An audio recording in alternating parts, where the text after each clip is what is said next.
Les gars, j'ai une très bonne nouvelle pour vous.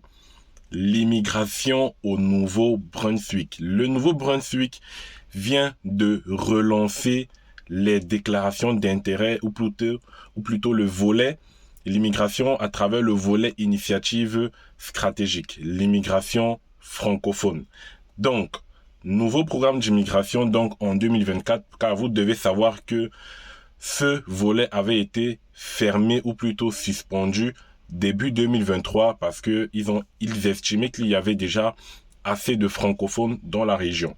Donc, les demandes sont relancées. Vous pouvez dès maintenant candidater au Nouveau-Brunswick pour immigrer en tant qu'immigrant francophone. Je vais vous montrer toutes les étapes qu'il faudra faire dans cette vidéo. Alors, je te demande de t'abonner, de laisser un pouce bleu et un commentaire pour me remercier tout simplement. Donc, on va entrer dans le vif du sujet. Je vais vous présenter toutes les particularités de cette demande et bien évidemment, il y aura encore d'autres vidéos pour approfondir certains sujets très spécifiques et que vous n'allez pas certainement immédiatement comprendre. Donc, restez scotché sur cette chaîne pour ne pas manquer les exclusivités que je vais poster prochainement pour approfondir donc le sujet de l'immigration au Nouveau-Brunswick. Donc, nouveau programme d'immigration s'est lancé. Attention, allons sur mon ordinateur.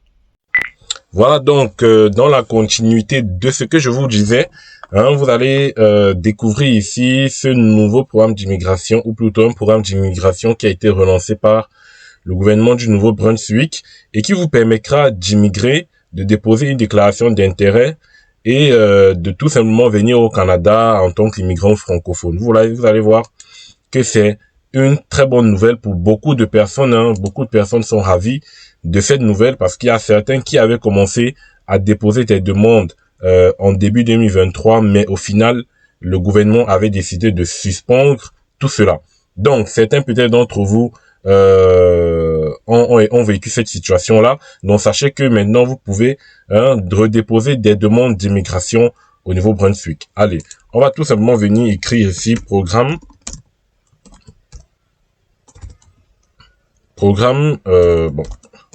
d'immigration.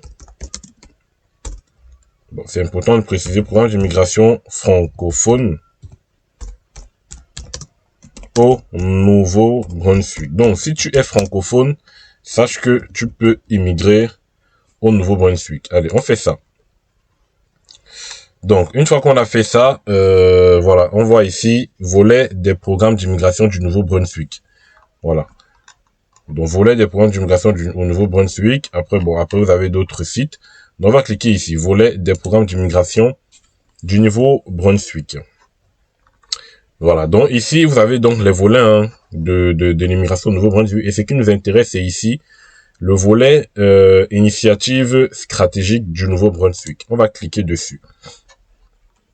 Voilà, je pense que tout le monde connaît le Nouveau-Brunswick en tant que personne qui veut immigrer au Canada. Le Nouveau-Brunswick, c'est une région phare et une région francophone aussi. Une région qui, au niveau statistique, accueille beaucoup d'immigrants. Voilà. Donc, vous voyez ici le volet initiative stratégique du Nouveau-Brunswick s'adresse aux ressortissants étrangers francophones qui possèdent les compétences, l'éducation et l'expérience de travail nécessaires pour contribuer à l'économie du Nouveau-Brunswick et qui sont prêts à vivre et travailler au Nouveau-Brunswick de façon permanente. Les candidats doivent être satisfaits aux exigences d'admissibilité qu'on va voir dans cette vidéo pour recevoir une invitation à présenter une demande. Et ils ont mis là en rouge. Si vous avez soumis une déclaration d'intérêt avant le 12 mars 2024, veuillez la retirer et en créer une nouvelle. Toute déclaration d'intérêt soumise avant cette date ne sera pas prise en considération. C'est-à-dire, si avant le 12 mars 2024, vous aviez une déclaration d'intérêt en cours, donc vous devez tout simplement recommencer à zéro parce que là, ils ont relancé tout le système. Voilà. Donc, ici, vous avez le schéma de l'immigration au Nouveau-Brunswick à travers ce volet. Donc, la première étape, c'est d'être prêt à présenter la résidence permanente. Ensuite, de présenter une déclaration d'intérêt. Ensuite, de recevoir une invitation à présenter la demande. Ensuite, de présenter une demande au gouvernement du Nouveau-Brunswick. Ensuite, de recevoir une décision. Ensuite, présenter votre demande fédérale à IRCC. Et enfin, donc, recevoir une décision de l'IRCC qui vous dit si vous pouvez émigrer au Nouveau-Brunswick ou pas. Donc pour commencer, ici, donc après vous avez ici les détails, hein, mais ici vraiment vous allez savoir que c'est pas complet sur le site internet et je vais vous montrer comment approfondir tout cela. Donc ici, rencontrer l'une des connexions suivantes. Donc pour moi en fait, je pense que le mieux si on veut vraiment savoir comment émigrer, c'est tout simplement de cliquer ici. Si vous êtes dans le site, vous cliquez sur guide du volet initiative stratégique du Nouveau-Brunswick. Et là, on va atterrir ici tout simplement. Moi, je l'ai déjà téléchargé. Ici, vous avez tous les détails de l'immigration, hein, du volet initiative stratégique au Nouveau-Brunswick. Programme des candidats du Nouveau-Brunswick. Voilà, on va regarder. J'ai déjà mis en surbrillance les informations qui sont les plus importantes. Bon, parce qu'on a quand même 31 pages, donc on va pas faire tout ce document. Mais j'ai pu noter les informations importantes que je vais vous en parler dans cette vidéo. Donc, si tu es toujours dans cette vidéo, ça veut dire que tu veux vraiment immigrer et que ce programme t'intéresse. Alors, n'oublie pas de laisser un like et de t'abonner à cette chaîne. Voilà. Donc, il y a certains trucs qu'on va passer très rapidement. Donc ici, il vous parle de tout, les conditions d'admissibilité, les facteurs de sélection, le processus de demande, les documents qu'il faut fournir, les frais de traitement. Donc vous avez tout, c'est complet ici. Voilà. Donc la première partie dans l'introduction, comme je vous disais, ça s'adresse donc le volet initiative stratégique aux travailleurs francophones qui ont des compétences, un niveau de scolarité, une expérience de travail nécessaire pour contribuer à l'économie et les personnes qui sont prêtes bien évidemment à vivre et travailler en permanence dans la province du Nouveau-Brunswick. Donc la première étape donc c'est de demander le certificat de désignation, donc tout simplement de lancer sa demande de déclaration d'intérêt. Bon, donc, si vous réunissez toutes les conditions d'admissibilité et rencontrez l'une des connexions admissibles, donc on va voir ce qu'on appelle connexion admissible plus tard dans le document. Vous pouvez être invité à présenter une demande en ligne. Voilà. La deuxième étape, c'est de demander le visa. Donc ça, ce sont les grandes étapes. Il y a deux grandes étapes. C'est de demander la désignation, dont la déclaration d'intérêt. Et la deuxième grande étape, c'est de demander le visa à IRCC. Voilà. Donc, ensuite, les fausses déclarations, ça c'est important. Vous devez savoir que les fausses déclarations, vraiment, ça vous porte préjudice. Donc, vous voyez que le document, c'est un document actualisé de mars 2024. Donc, tout vient d'être relancé à l'heure où je vous parle. Voilà. Donc, je vais tout simplement faire ça. Voilà. OK. Ensuite, on va voir donc les conditions d'admissibilité. Donc, la partie la plus importante lorsqu'on veut immigrer, c'est de savoir est-ce que je suis admissible ou pas. Donc, vous avez plusieurs critères. Vous avez plusieurs critères. Ici, premier critère, donc, c'est l'âge, comme vous pouvez le voir. Attendez, document. Voilà. Donc, le premier critère, c'est l'âge. Vous devez avoir au moins 19 ans pour être éligible au programme. Et donc, c'est tout. C'est-à-dire, même si vous avez 60 ans, 70 ans, vous pouvez immigrer. Donc, la seule condition, c'est d'avoir minimum 19 ans. Il n'y a pas d'âge maximum. Ensuite, c'est la langue. Donc, la langue, bien évidemment, vous devez justifier d'un niveau de compétence en langue, canadienne, donc de langue au Canada, d'un niveau 5. Voilà, vous devez prouver que vous parlez le français. On vous demande minimum le niveau 5. Franchement, c'est pas énorme parce que les niveaux en termes de connaissances linguistiques vont jusqu'à 13, si je me trompe pas, entre 12 et 13. Donc si on vous demande un niveau 5, franchement c'est en dessous de la moyenne. Donc il y a vraiment des chances que normalement au niveau de la langue ça doit passer. Ensuite, vous devez avoir l'intention de résider au Nouveau-Brunswick. C'est ici que ça devient important. Et vous devez être très attentif à ce que je vais vous dire ici. Donc, ici, vous dites que vous avez la responsabilité d'établir que vous avez vraiment l'intention de résider au Nouveau-Brunswick. Et pour établir donc cette intention, on vous demande un plan d'établissement. Le plan d'établissement pour démontrer votre lien de connaissance du Nouveau-Brunswick. Un tel plan d'établissement peut comprendre, entre autres, une description des mesures que vous avez prises pour vous établir en permanence au Nouveau-Brunswick, c'est-à-dire vous avez établi des mesures, c'est-à-dire vous avez détaillé en gros votre programme une fois que vous êtes au Nouveau-Brunswick, de tout ce que vous allez faire, des initiatives que vous allez faire et tout, dans une description de ces mesures. Ça peut également comprendre, entre autres, comme ils disent, un emploi actuel au Nouveau-Brunswick. Donc, dans ce plan d'établissement, vous pouvez dire que vous avez un emploi au Nouveau-Brunswick. Vous pouvez également indiquer les détails de votre recherche d'emploi au Nouveau-Brunswick. Vous pouvez indiquer la durée de toute période de résidence antérieure ou actuelle au Nouveau-Brunswick, l'implication communautaire, la capacité à subvenir à vos besoins au Nouveau-Brunswick, vos liens avec le Nouveau-Brunswick, que ce soit au niveau du travail, des études ou de la famille, les réseaux et les affiliations professionnelles, la résidence, y compris les baux de ménage ou de la propriété, tout et tout, les liens familiaux, les détails des visites antérieures au Canada et vos liens avec d'autres provinces et territoires au Canada. Donc voilà, donc entre autres, ce que votre plan d'établissement peut contenir. Donc vous pouvez choisir quelques éléments ou choisir même tous ces éléments pour l'inclure dans votre plan d'établissement. Voilà. Et donc, bien évidemment, vous allez me demander comment faire le plan d'établissement. On va en revenir dans cette vidéo. Au niveau des études, bon, bien évidemment, on vous demande pas un gros diplôme. Vous devez avoir au moins un diplôme d'études secondaires canadien ou un diplôme d'études secondaires étranger, équivalent à un diplôme canadien. Voilà, le diplôme d'études secondaires, bien évidemment, ça doit être un minimum un baccalauréat, appuyé d'une évaluation des études, une évaluation des diplômes d'études. Bien évidemment, c'est pour ça que pour immigrer au Nouveau-Brunswick, il faut se préparer vraiment à l'avance. Et vous allez voir que il faut vraiment se préparer à l'avance parce que je vais vous en parler. Donc, vous devez commencer dès maintenant. Si vous n'avez pas encore de tests de langue, c'est les premières des choses. Faites les tests de langue. Après, je vais vous résumer à la fin de la vidéo. Faites des tests de langue. Commencez à obtenir une évaluation de vos diplômes d'études, notamment de votre baccalauréat. Ça, c'est déjà deux choses. On continue d'abord. La connexion admissible avec le Nouveau-Brunswick, c'est ça ici ça devient encore extrêmement important.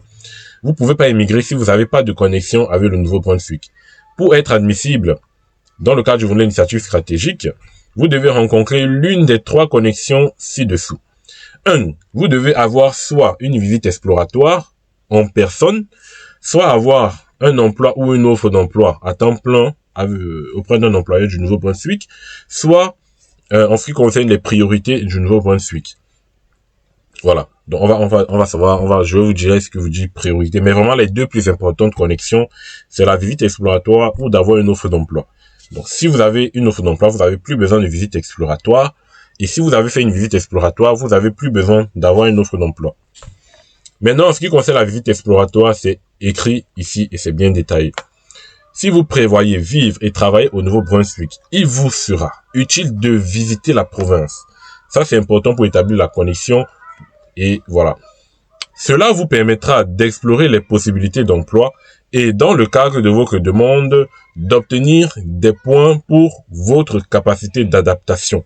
Donc, le fait d'avoir une visite exploratoire vous permet d'avoir des points pour le Nouveau-Brunswick, pour l'immigration au Nouveau-Brunswick. Votre visite doit avoir lieu dans les 12 mois précédant la soumission d'une déclaration d'intérêt au Nouveau-Brunswick. Donc, vous avez bien suivi. Dans les 12 mois qui précèdent la soumission de votre déclaration d'intérêt. C'est-à-dire là, vous pouvez remplir votre déclaration d'intérêt, mais ne la soumettez pas tant que vous n'avez pas encore fait votre visite exploratoire. Dans les 12 mois précédant la soumission, c'est-à-dire actuellement, vous devez commencer à vous préparer à faire une visite exploratoire ou plutôt à commencer à rechercher un emploi. Voilà. Mais en ce qui concerne la visite exploratoire, vous avez, ça doit intervenir dans les 12 mois qui précèdent la soumission de votre déclaration d'intérêt. Voilà. Et ils vous disent que la visite exploratoire doit s'étendre sur au moins 5 jours ouvrables complets. 5 jours ouvrables, c'est-à-dire, c'est hormis bien évidemment les jours fériés et je crois les jours fériés de voyage, les jours fériés et les fins de semaine ne sont pas inclus. Les fins de semaine, c'est-à-dire les week-ends ne sont pas inclus, elles ne sont pas inclus et les jours fériés ne sont pas inclus. Donc vous devez absolument faire 5 jours ouvrables minimum. Bien évidemment, ils vous disent quoi que nous recommandions des séjours plus longs. C'est-à-dire, ils recommandent d'avoir quand même des séjours plus longs parce que vous allez faire 5 jours. C'est pas vraiment assez, mais ils estiment que ça peut aller. Mais c'est recommandé de faire des séjours plus longs. Faites à peu près même 1 mois. Faites au moins peut-être même 2 semaines, 3 semaines, 1 mois, voire 2 mois. Donc ça dépend. Le temps de bien s'imprégner de la province. Le but ici de la visite exploratoire, c'est de vous faire découvrir la province, de vous faire découvrir comment chercher un emploi, de vous faire découvrir comment pouvoir trouver un logement une fois que vous êtes au Nouveau-Brunswick. C'est un tas de choses qu'ils ont détaillées bien évidemment ici juste après. Ils vous ont dit ici, le but de ces visites, c'est de vous permettre d'effectuer des recherches poussées concernant l'emploi et la vie au Nouveau-Brunswick. Vous pouvez organiser des réunions d'affaires avec les parties prenantes suivantes. C'est-à-dire que, au moment où vous êtes en train de faire votre visite exploratoire, vous devez à l'avance prendre des rendez-vous. Prendre des rendez-vous parce que vous allez justifier un rapport de visite exploratoire. Et dans le rapport de visite exploratoire, il faudra détailler les rendez-vous que vous avez eus, avec qui est-ce que vous avez eu le rendez-vous, le numéro de la personne, le contact de la personne, tout sera détaillé dans le rapport. Et c'est vous qui faites bien évidemment ce rapport de visite exploratoire, qui sera vérifié par le gouvernement du Nouveau-Brunswick. Donc, c'est une des choses. Voilà. Donc ici, ils vous disent, vous devez donc avoir des réunions avec l'une des parties prenantes, avec les parties prenantes suivantes. Entre autres, des employés du Nouveau-Brunswick. Donc, ça veut dire qu'il faudrait que vous rencontriez à peu près 1 ou 2 employés au Nouveau-Brunswick. Les organismes de réglementation, si vous exercez vos professions réglementées, les agences de développement économique, les agents immobiliers, les organismes d'aide à l'établissement, les écoles et les garderies. Donc ça, c'est entre autres. C'est-à-dire, c'est pas une liste exhaustive. Vous pouvez également prendre des rendez-vous avec d'autres organismes, qui peuvent s'inscrire dans le cadre de la visite exploratoire. Voilà. Donc c'est un tas de choses. Donc vous voyez que c'est quelque chose d'important. Et donc si vous participez à une visite exploratoire, vous devez joindre un rapport de visite exploratoire à votre demande. Le rapport doit renfermer les détails suivants. Première chose que doit contenir le rapport de visite exploratoire, c'est la durée de votre séjour au Nouveau-Brunswick, y compris le temps passé dans d'autres provinces, des copies de tous les billets d'avion, cartes d'embarquement, reçus d'hôtel durant votre séjour au Canada. Et enfin, un compte rendu des réunions que vous avez eues au Nouveau-Brunswick qui comporte le nom, les coordonnées, la carte professionnelle des personnes ayant participé aux réunions, la date, l'heure et le lieu des réunions, ainsi que le lien de ces réunions avec votre établissement au Nouveau-Brunswick. Voilà ce que doit contenir le rapport de visite exploratoire. Bien évidemment, je ferai des vidéos dessus. Ne vous inquiétez pas. Après cette vidéo, je ferai des vidéos sur la visite exploratoire, sur le plan d'établissement, sur toutes ces petites choses qui vont vous permettre d'immigrer au Nouveau-Brunswick. Donc, il n'y a pas de souci. Les personnes. Donc, déjà, en cours de vidéo, si vous êtes encore dans cette vidéo, signalez en commentaire que vous êtes encore là et que ce programme vous intéresse. Et signalez-moi également que vous voulez encore en savoir plus à ce sujet. Et donc, ça me permettra de faire encore d'autres vidéos à ce sujet. Donc, ici maintenant, ils vous disent, le gouvernement du Nouveau-Brunswick n'interviendra pas dans la mise en œuvre de la préparation de votre visite exploratoire et n'assumera aucun frais découlant de cette visite. Voilà, ça c'est important. Et donc, il vous faudra bien évidemment, c'est un visa de résident temporaire, à peu près un visa visiteur, qu'il vous faudra demander pour aller faire cette visite exploratoire. Mais dans le cadre de la visite exploratoire, c'est un peu plus facile d'avoir un visa visiteur parce que donc, bien évidemment, ils vont voir que c'est pour une visite exploratoire et que c'est pour découvrir la province et rentrer, faire sa déclaration d'intérêt. Donc, ça sera encore plus facile d'obtenir le visa temporaire pour la visite exploratoire. De toutes les façons, je ferai des vidéos dessus, comme je vous ai dit. Voilà. L'offre d'emploi, l'emploi ou l'offre d'emploi doit être authentique. Ça, c'est la deuxième connexion que vous pouvez avoir au Nouveau-Brunswick. C'est-à-dire, à défaut de faire la visite exploratoire, vous pouvez avoir une offre d'emploi authentique. Donc, un employé du Nouveau-Brunswick vous a offert et vous avez accepté un emploi permanent à temps plein dans une profession de la catégorie FEER de 0 à 5 de la CNP. Donc, en gros, toutes les catégories, peu importe la catégorie, dès lors que vous avez une offre d'emploi, ça passe crème pour l'immigration. Voilà. Et donc, bien évidemment, ça doit être une offre d'emploi à temps plein.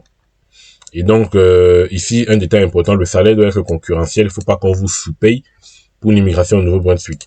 Donc, le salaire qui vous est offert doit être concurrentiel avec les taux de salaire au Nouveau-Brunswick. Et donc, le salaire indiqué sur l'offre d'emploi doit atteindre ou dépasser le niveau de salaire de la profession dans la région du Nouveau-Brunswick. Voilà. Donc, si vous avez un salaire inférieur au niveau des salaires au Nouveau-Brunswick, l'offre d'emploi ne sera pas acceptée. Donc, ici, vous pouvez consulter tout simplement ici sur Guichet Emploi le niveau des salaires notamment dans des ressources correspondant à vos besoins. Donc ça c'est je vais pas chercher tout dans cette vidéo, mais ici vous avez Vous pouvez vous renseigner sur le métier, par exemple une fiche métier, et rechercher tout simplement votre métier pour qu'on puisse vous donner, voilà, vous voyez ici, explorer le marché. Au niveau des salaires, vous regardez pour le salaire au niveau de la fiche métier. Une fois que vous êtes dans le guichet emploi, vous voyez, c'est très facile. Vous mettez tout simplement ici l'appellation de l'emploi. Bon, moi, je vais mettre par exemple chauffeur. Chauffeur, bon, attendez, chauffeur. Voilà, je mets chauffeur de taxi, hein, c'est juste un exemple. Je vais mettre chercher. Et donc, une fois que je mets chercher, vous avez donc tout. Vous avez les salaires. Salaire médian au Canada, c'est 17,75 $ de l'heure. Ça veut dire que l'offre d'emploi que vous devez avoir ne doit pas être en dessous de 17,75 $ de l'heure pour la profession de, bien évidemment, chauffeur de taxi. Donc, c'est la même chose que vous devez faire pour l'emploi que vous souhaitez faire. Donc, vous mettez juste l'offre d'emploi et vous avez ici tout. Vous avez les exigences, vous avez l'emploi, vous avez les perspectives et vous avez même des propositions d'offres d'emploi ici. Voilà. Vous voyez, c'est facile. C'est facile. Donc, ici, vous avez tout. Cette vidéo va vous permettre d'immigrer. Voilà. Moi, je vous dis, vous allez immigrer au Canada, au Nouveau-Brunswick. Maintenant que cela est dit, on va continuer. On va continuer. J'ai stabiloté les points les plus importants. Le fonds d'établissement. Donc, le fonds d'établissement, c'est en gros la somme d'argent dont vous aurez besoin pour subvenir à vos besoins, pour subvenir aux besoins plutôt de votre famille. Voilà. Et donc, les besoins de votre famille dépendent de la taille de cette dernière. Pour calculer la taille de votre famille, vous devez inclure vous-même, votre époux conjoint, vos enfants à charge, les enfants de vos époux conjoints. Vous devez inclure les époux conjoints et vos enfants à charge, même s'ils sont résidents permanents ou citoyens canadiens. Donc, pour savoir, en ce qui concerne les fonds d'établissement, bien évidemment, il faut regarder sur Entrée Express, immigrants qualifiés. Et donc, vous avez ici la grille. Voilà, la grille des fonds requis pour voilà, pour l'immigration au Nouveau-Brunswick. Voilà.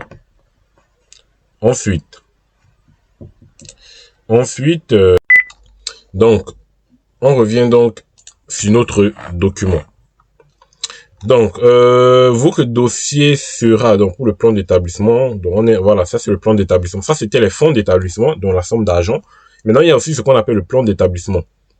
Donc, votre dossier sera aussi évalué en partie sur un plan d'établissement, initiative stratégique que vous préparerez pour démontrer clairement vos reconnaissances du marché du travail provincial, vos capacités à cerner les possibilités d'emploi, votre compréhension du processus de recherche d'emploi au Nouveau-Brunswick, vos reconnaissances du processus pour obtenir une autorisation à exercer les professions réglementées, si ça vous concerne bien évidemment, et votre capacité à cerner une collectivité ou une région dans laquelle vous pourriez vivre et travailler, voilà.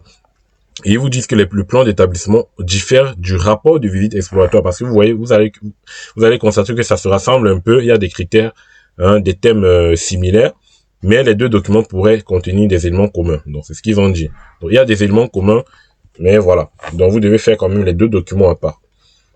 Et le plan d'établissement n'est pas requis pour les candidats qui résident déjà au Nouveau-Brunswick. Voilà. Donc ça c'est le plan d'établissement. On va détailler tout cela dans une pas dans une vidéo, mais dans les secondes à venir. Ici, vous avez les facteurs de sélection. Je vais pas m'attarder dessus pour le moment, parce que la vidéo sera trop longue. Là, c'était déjà pour vous prévenir qu'il y a un nouveau programme, pour vous présenter les grandes phases de ce programme, pour vous permettre d'immigrer. Donc après, vous avez les critères de l'âge. Après, vous allez voir qu'à partir de 51 ans, vous n'avez pas de points. Donc ça, c'est important aussi à savoir. Mais vous pouvez immigrer. Donc il n'y a pas d'âge maximum, mais sauf que vous n'avez pas de points. Il dit le nombre maximum de points, c'est 12. Donc, si vous avez entre 25 et 44, 30, c'est idéal. Vous avez directement 12 points. Donc, on va pas faire ça pour le moment. Donc, allez, je vais passer. Il y a autre chose qui va nous intéresser. De l'expérience professionnelle, vous allez voir. Bon, tout cela, on va faire dans d'autres vidéos. Hein, les points et tout. Voilà. Donc, c'est le plan d'établissement, justement, dont je vous parlais. Chaque demande doit inclure un plan d'établissement comme condition d'admissibilité, c'est obligatoire. Sauf pour les candidats qui résident actuellement au Nouveau-Brunswick. À partir de ce document, nous évaluons votre potentiel d'intégration économique. Donc, c'est pour évaluer est-ce que vous aurez la capacité de vous intégrer facilement au Nouveau-Brunswick. C'est ça déjà le but du plan d'établissement. Et de déterminer aussi votre volonté de vous établir au Nouveau-Brunswick. Voilà les deux choses qui concernent le plan d'établissement. Dans le plan d'établissement diffère du rapport de visite, bien évidemment. Et donc voici ce qu'on appelle un plan d'établissement. C'est tout simple. C'est pas compliqué. C'est un formulaire tout simplement, une série de questions que vous allez remplir. Hein, c'est une série de questions que vous allez remplir tout simplement et signer. Voilà. Donc les questions sont déjà là. Vous voyez plan d'établissement. Hein, ils vont vous poser tout simplement une série de questions. Ils vous disent le requérant principal doit répondre à ce présent questionnaire et remettre une copie des réponses, ainsi qu'une copie de ce formulaire signé et daté, le tout en version PDF avec la demande complète. Version dactylographiée. Donc on ne veut pas une version manuscrite. C'est-à-dire que vous devez avoir une version dactylographiée. S'il vous plaît. Donc c'est-à-dire, servez-vous d'un ordinateur. Ça sera plus pratique. Hein, servez-vous d'un ordinateur, il suffira de convertir ce document en fichier Word. Je pense que tout le monde peut le faire et de venir tout simplement renseigner les détails de vos réponses. Donc vous avez des questions, vous avez 5 questions, 6 questions et même 7 questions. Donc ça, je vais pas en parler dans cette vidéo. On fera une autre vidéo pour parler du plan d'établissement et même aussi de la visite exploratoire. Voilà.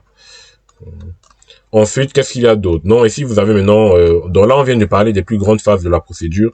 Une fois que vous avez fait tout cela, il suffira de présenter une demande, hein, de présenter la déclaration d'intérêt, de soumettre sa demande. Il pourrait y avoir des renseignements supplémentaires. Hein. Par exemple, on pourra vous convoquer à une entrevue. Hein. On pourra vous demander des informations sur l'âge de vos enfants à charge, sur les membres de votre famille qui ne vous accompagnent pas. Voilà. Et donc, et c'est important ici, je laisse stabilité, c'est vraiment important. Toutes les personnes qui sont membres de votre famille doivent être déclarées. Quand je dis membre de famille, c'est comme vous avez vu, conjoint, enfant et tout. Pas, vous n'allez pas mettre les oncles et les tantes dedans. C'est juste le conjoint et les enfants. Et ils vous disent que ces personnes doivent être déclarées dans votre demande provinciale, dans votre demande de résidence permanente et dans toute autre demande de visa canadienne. Elles devraient se soumettre à un examen médical pour qu'elle puisse être admissible au parrainage à une date ultérieure. C'est-à-dire, ici, attendez même, le fait de ne pas déclarer les membres de la famille qui n'accompagnent pas, c'est-à-dire que même s'ils ne vous accompagnent pas, vous devez les déclarer, pour pouvoir être considéré comme une fausse déclaration et être signalé à IRCC. Voilà, donc, vous devez absolument déclarer, peu importe que ces personnes vous rejoignent ou pas au Canada.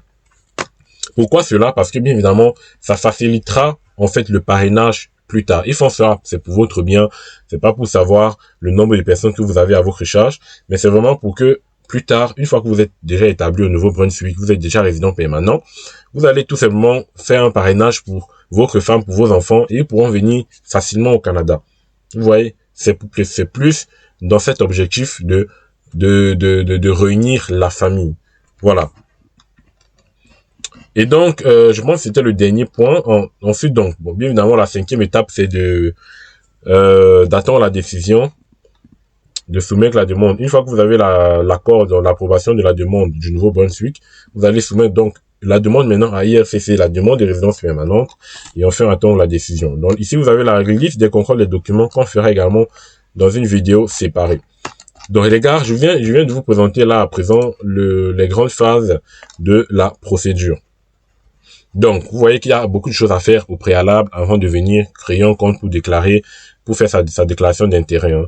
Donc, première des choses, pour résumer, test de langue. Vous devez avoir un minimum un niveau 5. Deuxième des choses, vous devez avoir une connexion avec le Nouveau-Brunswick notamment soit en faisant une visite exploratoire, soit en ayant une offre d'emploi ou un emploi. Troisième des choses, donc, c'est le plan d'établissement que vous allez rédiger, donc répondre à ces questions pour démontrer au gouvernement du Nouveau-Brunswick votre volonté à immigrer au Nouveau-Brunswick et votre capacité à vous intégrer facilement au Nouveau-Brunswick. Voilà les grandes phases de cette procédure. Et une fois que tout cela sera fait, il vous suffira tout simplement de venir créer votre déclaration d'intérêt et remplir votre demande. Voilà. Et vous pourrez dès lors immigrer au Nouveau-Brunswick. Donc je ferai des vidéos séparées concernant la visite exploratoire, comment faire la visite exploratoire, comment faire un plan d'établissement correct, on parlera également de comment sont attribués les points, on parlera également de la liste de contrôle des documents. Voilà les points qu'on va aborder dans des vidéos séparées. Donc, si vous avez aimé cette vidéo, likez vraiment et mettez un commentaire que ça vous intéresse. N'oubliez pas de vous abonner et donc on se verra à la prochaine, bien évidemment, pour détailler tout cela. Nouveau programme d'immigration, nouveau point civique. Partagez cette vidéo massivement, comme vous le pouvez. Et on se dit donc à la prochaine toujours pour de nouvelles aventures parce que sur une destination ailleurs, tout le monde est prêt à immigrer. Voilà, on se voit à la prochaine.